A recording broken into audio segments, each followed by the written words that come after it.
పల్లవి రష్మిక మందన్న ఇప్పుడు ఒక్కటే సిచ్యువేషన్లో ఉన్నారు.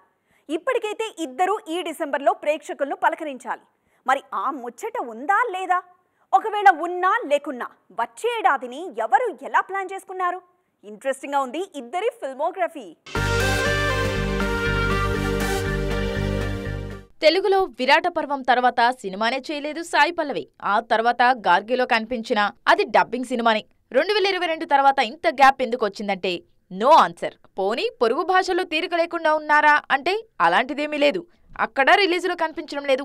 ఆల్రెడీ చేస్తున్న తమిళ్ అమరన్ ఎప్పుడు రిలీజ్ అవుతుందో క్లారిటీ లేదు. తండేల్ ఈ ఏడాది డిసెంబర్లో ఉంటుందా అంటే ఇప్పటికీ డౌటే.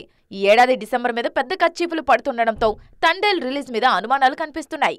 అవే నిజమై తండేల్ నెక్స్ట్ ఇయర్కి పోస్ట్ పోన్ అయితే 2025లో పల్లవి ఖాతాలో ఏకంగా 4 రిలీజులున్నట్టు.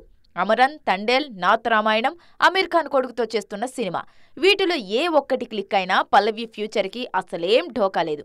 మరి లాస్ట్ డిసెంబర్లో యానిమల్తో హల్చల్ చేసిన రష్మిక సంగతేంటి? ఈ ఏడాది డిసెంబర్కి పుష్ప 2 ఉంటేనే రష్మిక ఖాతాలో 2024లో ఒక్క సినిమా అయినా రిజిస్టర్ అయ్యేది. ఫిల్మోగ్రఫీలో ప్రెజెంట్ రన్నింగ్లో ఉన్నట్టుగా 6 పేర్లు కనిపిస్తున్నా అవన్నీ 2025లోనే రిలీజ్ అయ్యే సూచనలు రిఫ్లెక్ట్ అవుతున్నాయి.